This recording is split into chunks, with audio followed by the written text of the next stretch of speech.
Good evening, everybody, and welcome to the Metal Magdalene with Jet right here on Metal Messiah Radio. Tonight, I have a special guest with me. I have Gus Rios of Gruesome on the show. Welcome back to the show, Gus. Always a pleasure to be on. Love you and all the listeners. Yeah. Actually, I appreciate you guys and all the listeners, too. Oh, thanks, Gus. Now, Gus, for our listeners who don't know, first of all, tell us the lineup of Gruesome. Gruesome is Matt Harvey, whom everybody may know from Exhumed, and Decapitator on vocals and guitar. Daniel Gonzalez, who plays in Possessed on guitar. The lovable and talented Robin Mazen on bass from Dercada and Castrator. What a lovely band name. And myself on drums, and some of you may know me from Malevolent Creation. All right, so Gus, people who aren't familiar with the history of the band throw around accusations of this as a rip-off band to make money off a truck. Can you explain the history of this band's inception?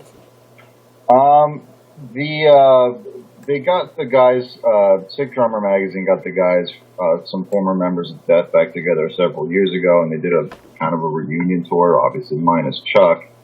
And Matt, actually, I guess, played the role of Chuck, you could say, on that first run. And then the following year, they got the Human lineup, and Sean Reiner is one of my best friends, and he had asked me to come on that tour and help him out. And I got to play Baptized in Blood every night, which was super duper career highlight for me. And then Exhumed opened up one or two of those gigs, and then basically, and this is the true story of this, is Matt and I just literally got drunk and gabbed on like two high school kids about how much we love old school death and death metal. And, you know, one of those drunks statements, I was like, man, I want to do a DTA version, but with Rick Ross and Terry Butler and me and you, and we're going to do just a Leprosy record, because to this day, Leprosy is hands down my favorite, not just death record, but it's my favorite death metal record. Like, as far as, if someone were to ask me, hey, what is death metal, I'd say, listen to this record, Leprosy. Mm-hmm. So it's always just been my life dream to, like, play that record in its entirety live. And I'm thinking, oh, man, maybe we can make this happen with those guys. But at the time, they were real busy with Massacre, so it didn't work out. So, of course, Matt goes, man, we should just do our own death-type songs and just have fun. I mean, really, that's... The bottom line of Gruesome is it's really just me and Matt nerding out on... We love old death. Like, it impacted our lives incredibly, obviously, heavily, because here we are, you know, almost 30 years later, still, you know, going on about how much we love death. And, you know, I think Matt put it so eloquently by saying this is literally our love letter to Chuck and all the guys that played with him through the years, and, you know, kind of our way of saying, hey, thanks for the memories and the influence. Mm-hmm. Literally all it is. No one's cashing in. I've said this a million times. Wherever this mythical cash that people speak of, you know, send it my way, because, you know, we're just doing this because we love to do it, and really, I mean, you know, if we were out there touring incessantly and, you know, cashing in, so to speak, then I could see people maybe going that route, but we're just having fun. And the fact that the logo is super obvious, the album covers are super obvious, the song titles are obvious, we're not hiding anything. Like, hey, we love death, we're trying to write songs that make us remember those times, and hopefully everybody else comes along with us, you know. And if you're one of those people that's like, well, just listen to the original, well, cool, that's fine. You're completely entitled to your opinion, but we're just doing this to have fun, you know what I mean? Like, even if, like, say Jeff Hanneman died, and, you know, who was the other huge influential figure in my life. If there was a band that came out and, you know, they were called Blood Rain, and they remade Rain and Blood Part 2, I'd be so stoked. You know, and if they were super obvious about it, I wouldn't be like, hey, they're ripping off. I'd be like, dude, this is so cool. Mm-hmm. And that's kind of our attitude. It was just, you know, Matt sent me a demo, and I went, oh my God, this sounds like a Lost Death demo.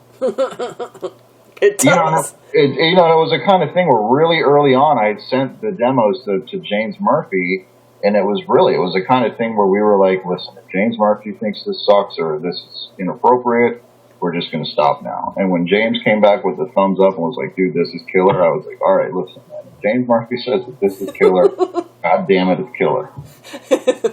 And it's like you said, it's like the ultimate way to pay homage to death, really. Well, I mean, what am I? I'm a musician and I'm a album record producer, whatever you want to call me. So I'm just using the skill sets that I'm just using the tools that I have in life to give gratitude and pay homage in the only way that I know how. You know what I mean? Mm-hmm. Sure. And look, you guys got a new EP coming out May 20th off of Relapse Records, Dimensions of Horror. Now, first of all, tell us about the cover art. It's awesome. And the artist, you have to mention the artist. Well, the big thing for me is it's like following a blueprint, and that Chuck and company laid out. So when I think of those records, because I heard them at such a young age, I mean, I got Scream Bloody Gore in 1987, and in 1987 I was 10 years old, really impressionable, and I mean, imagine a 10-year-old getting that goddamn record. Shit. But it was all, the album cover was a huge part of it, because in those days, and this is a history lesson, kids, for those younger listeners, we didn't have the internet. There wasn't even really a magazine. Like, Metal Maniacs wasn't even out. So it was like, we would just go to a record store, and I would look at album covers, and, like, the band logo was important, and, like, song titles, and you would base your decision on whether I'm going to buy this cassette or album or whatever, because there was no CDs back then either. God damn it. So you would base your decision on really those things. So the album cover, having Ed Repka do the cover was so vital to us that almost, if he would not have been around or wouldn't have agreed to do this, I don't even know that we would have moved forward with it, because it's such a piece of the puzzle. To have that, because what we're trying to recreate is a feeling. You know what I mean? Like, obviously, dude, we're not original. No one in this band's going to claim that we're original. All we're trying to do is just relive our youths in a time in our lives that was super, because in those early years of your life, the way music hits you is it's different when you get older. Older, you're jaded and like blah, blah, blah. But when you're a kid and you listen to this stuff, I mean, like I said, the impact is clearly measurable. Here I am, almost 30 years later, and I'm putting out a record trying to mimic that one. And so it's like you're saying, Scream Bloody Gore, obviously the inspiration behind this EP, and Scream Bloody Gore too was like one of a kind death release, because Chuck did all the parts except the drums in the recordings. Now, how do you guys go about writing music for this? Do you all have to channel your inner Chuck?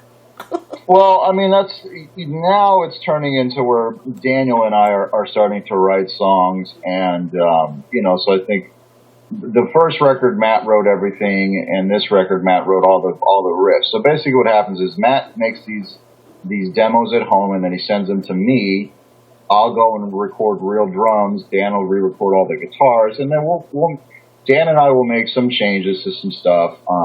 Like, we'll change tempos, or I'll change the drum beats. Like, there is some changes made. So it is a little collective, but Matt pretty much writes the riffs and structures the songs at home and the lyrics. And, like, for the most part, I didn't really hear any of the vocals for this until we recorded it, kind of a thing. You know what I mean? So, with technology, it's actually a pretty easy thing. Like, actually, our whole next record is pretty much already done as far as being demoed. So it's not really an obstacle that Matt lives in California. No, like you said, not with technology today. And listening to Matt is, I mean, for just us as the listeners, it's incredible, because he really sounds like Chuck. I mean, do you guys ever get like chills when he sings on these there's a few, it's really, when he does those high-pitched screams, that's when, there's like, you really, I mean, there's a couple of parts, like on Savage Land, obviously when you hear James Murphy solo, you know, you're like, it really, like, it still gives me chills sometimes. Like, you're listening to something that you shouldn't be listening to, that shouldn't exist, but it's there. You know, and that's it. That's all I'm trying to do is that. You know, again, I'm not trying to cash in. I'm just trying to, like, give myself this gift of, like, more music that I otherwise would never have had. And, you know, it's got to be fun to play and just kind of, it's like you said, it's the feeling that you're trying to bring across. I mean, you know the feeling you get when you play that. That's, like you said, it was like one of the first things you hear as a kid, and that kind of sticks with you as the excitement that you felt as a kid, and now you get to actually play something in the same vein. It's got to feel, you know, fun or something. Oh, yeah. I mean, when I was recording the drums for both Savage Land and Dimensions of Horror, like, I was smiling in the studio, like, just kind of giggling like a little kid, like, oh my God, it's like, I feel like I'm in death and it's 1988. I should have a mullet and really short shorts on. It's great to listen to. So 6 tracks, to listen to it, I just listened to it before, you know, I called you, real bare bones type of old school death metal. Now, did you guys go about recording this in any special way? Because even listening to this album sounds pretty organic, just like the early Death recordings. Well, again, it's part of the puzzle. Like, if we wanted to do a record that sounded like something recorded in '87, you can't do that and have, like, the perfect quantized sampled drums and the cleanest, prettiest guitar sound. Like, you know, we approached Jared Pritchard, who mixed Savage Land, and we went, hey, dude, this is what we want to do. We want to do, you know, basically our version of Scream Bloody Gore. And even he was like, well, dude, that record kind of sounds like crap. Like, you know, like, I don't know that I want to make a crappy record. I was like, well, listen, dude, it's not that we want to make a crappy record. I just want to go full organic. I want no drum samples. I want to spend a day hitting one kick drum, and then I want to hit the next kick drum, and I want to get 2 natural kick drums, and you know what I mean? Like, just spend, like you did back in the day. I was like, we want to get an old Marshall JCM 800 amp, and, you know, mic it up, and, you know, cutting and pasting, and I mean, it's going to be cleaner than it was in '87, just because we cleaned up a lot of the reverb. There was an overuse of reverb back in the 80s, but it also washed out more because of tape. When you record to computers, the reverb prints differently than it does on tape. So you have to clean some of that up, so it's going to be just cleaner, but it's just as organic in every other way as Scream Bloody Gore. It's just, you know, it's the closest we're going to get. You know, and again, this kind of goes back to we're not cashing in. Like, we couldn't afford to go to a studio that has 2-inch tape machine because that stuff's really expensive. Well, it's exactly like you just explained it, because like I said, I just listened to the whole EP, and that's exactly it. It's cleaner, but you get that feeling, which is, I'm sure, what you guys were going for, of the early days of Death, the very beginning of Death, really. So you really get that feeling even with the recording, because if it was super clean and perfect, and you wouldn't get that same feeling. You know, and that's something that I feel, and this may be politically incorrect of me to say, but I feel that's something that's gotten lost from modern metal records, is feeling and vibe. When you get a computer to fix and clean up everything everybody did, at what point, it's like the perfection sucks the feeling and vibe out of these records. And therein lies why I don't listen to too much modern anything. Like, I find myself, when I do listen to metal, man, it's typically from 1985 to like 92 or 93. And that's like my window. And you know what else, Gus? Because, not that we're old or anything, but because you've grown up listening to this music with all this organic sounds, now you hear what's coming out. You could pick everything out, like, there's no way that he did that, or they couldn't have done that. But today's youth or young adults, no, they have no idea. You know, and that's something else that I when I used to do drum clinics, I used to talk about that a lot. I go, you know, kids today, you go, say you're into, like, I don't know, like Of Mice and Men, I guess would be a band name. I don't, whatever. But, you know, like you listen to these perfect drums. So say you want a drum set. You go to the store, you buy a drum set, you bring it home, you set them up, you play, and you go, oh, wait a minute, these sound like shit. These sound like nothing like I'm used to. You know what I mean? Whereas when I was a kid, yes. you know, my drum set sounded like what I heard on Rain and Blood or Scream Bloody Gore or whatever. Like it sounded like a drum set. So, you know, I just, the young ear is become tuned. And that was a concern I had with this record. I even kind of said, I was like, dude, this is definitely going to be a record not for the kids. And because of the tones, you know what I mean? Yeah. They can't relate to it, yeah. And I actually just saw some YouTube video of some kid, you know, reviewing the one song, and he was like, you know, giving it praise or whatever. I was like, well, I guess there's hope. well, you know that usually the reviewers and the people in the business, they dig back and listen to this old stuff, and hopefully, I mean, I hope they do that and want to learn history and all that kind of stuff of the metal that they're playing nowadays. But yeah, it is a great recording, and I loved the way you did it. And when I first heard it, of course, after, you know, a whole day of yesterday, hearing everything perfect, and I heard that, I was just like, it's like going back to the old days when things were so much simpler. Well, you know, and I think a lot of it, like, I think most every song on that record is just a one take. Like, there's no cutting and I think I punched in maybe one or two parts on that record, but most everything else was like, I would play the song down twice, and then we just picked the best take of the two, but they're complete performances.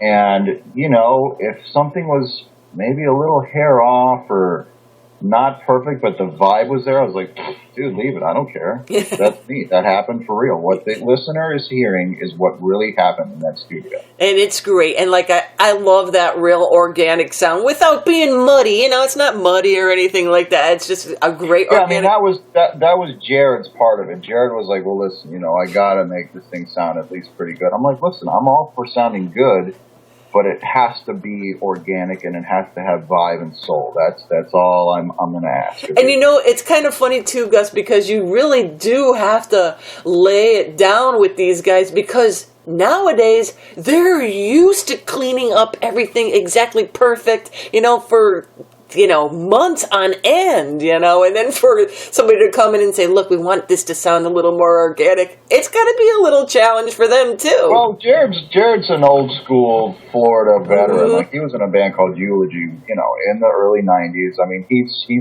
he's got the credentials, and he was stoked. He's like, dude, I'm so pumped on that we're going to use real drums, because, you know, that to me is a real engineer, like a guy that can mic a drum kit and get it to sound killer. Yeah, and it does.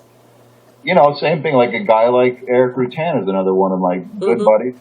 He's an old school dude. He's like, you know, performance over perfection. Let's make it sound good, because you got to make the record sound good, but it doesn't have to be perfect, because we're humans. And it's great. And metal is metal. Like, there's got to be a little bit of punk rock attitude to it, man.